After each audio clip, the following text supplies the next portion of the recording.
समाज में दो तरीके के बच्चे होते हैं। एक वो जो स्कूल जाते तो उनको मिड डे मील के थ्रू उनकी पूर्ति हो जाती है, लेकिन दूसरे उसी तरीके के दूसरे बच्चे होते हैं जो रेड लाइट पर या भीख के रूप में रोटी या भूखे पेट के लिए भीख मांगते हैं। तो जिन बच्चों को उस समय पे स्कूल में जाना चाहिए, पढ़ाई करनी चाहिए, वो पढ़ाई ना करके अपने भूखे पेट की लड़ाई लड़ते हैं। तो आपकी इस पर क्या प्रतिक्रिया होगी? देखिए, आपने बहुत गंभीर समस्या की तरफ ध्यान आकर्षित किया है।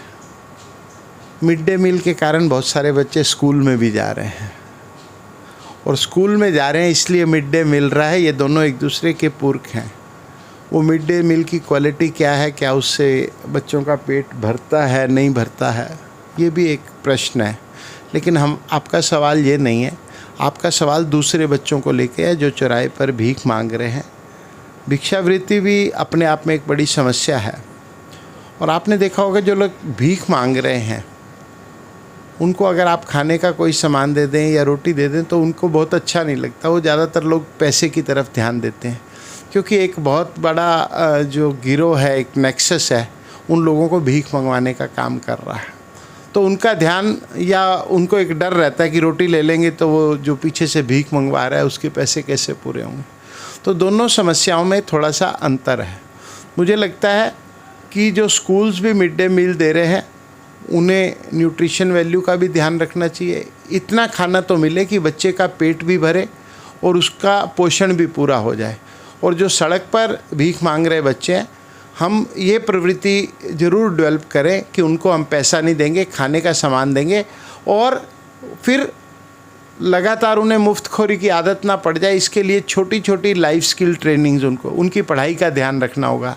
आप किसी को बिस्किट दे रहे हैं, उसको एक छोटी सी कॉपी दे सकते हैं, एक छोटी सी किताब, पेंसिल दे सकते हैं कि बेटा अगली बारी मैं तेरे लिए और बिस्किट लेके आऊँगा, थोड़ा सा पढ़ के मेरे को बताना। अगर तुम पढ़ोगे तो फिर मैं तुम्हारा और ध्यान रखूँगा। इस प्रकार का छोटा सा प्रयोग हमने भी रोटी बैंक के बेनिफिशरी बच्चों के लिए, जो रोज़ बच्चे आज़ादपुर मंडी में कूड़ा बीनने आते थे, बूट पॉलिश करने आते थे, जिनको लगता था फ्री में मिल जाएगा, बस इतना बहुत है, उनके लिए हमने एक सार्थक प्रयोग किया और वो प्रयोग सफल रहा। हालांकि बाद में वो कोविड काल के कारण हमें उसको क्लोज़ करना पड़ा और दोबारा वो शुरू नहीं हो पाया, क्योंकि बच्चे उम्र के साथ साथ बड़े हो जाते हैं।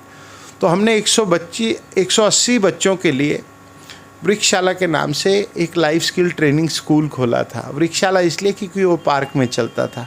एवरी संडे हम बच्चों को और उनके माँ बाप को बुला के जीवन उपयोगी जो सार्थक बातें हैं वो बताते थे। पढ़ाई की बात नहीं थी, वो जीवन में जो उनके काम आने वाली बातें हैं, भले वो ट्रैफिक रूल्स हो, भले वो समाज में रहने की विधा हो, थोड़ी बहुत स्किल ट्रेनिंग हो, लिफाफा बनाना हो, ताकि वो अपना जीविका यापन कर सके। ऐसा एक प्रयोग किया, और इस प्रयोग को भी दिल्ली पुलिस के माध्यम से और अन्य कई संस्थाओं के माध्यम से बहुत सराहना भी मिली थी, और वो एक अच्छा मॉडल था। लेकिन कोविड काल के कारण उसे बंद करना पड़ा। मेरा अब भी यही प्रयास है कि जिन लोगों को हम खाना देते हैं उन्हें साथ साथ प्रेरित भी करें कि वो कमा कर खा पाएँ, कुछ अच्छा कर पाएँ, समाज में जितना उनका योगदान बन सकता है वो दें।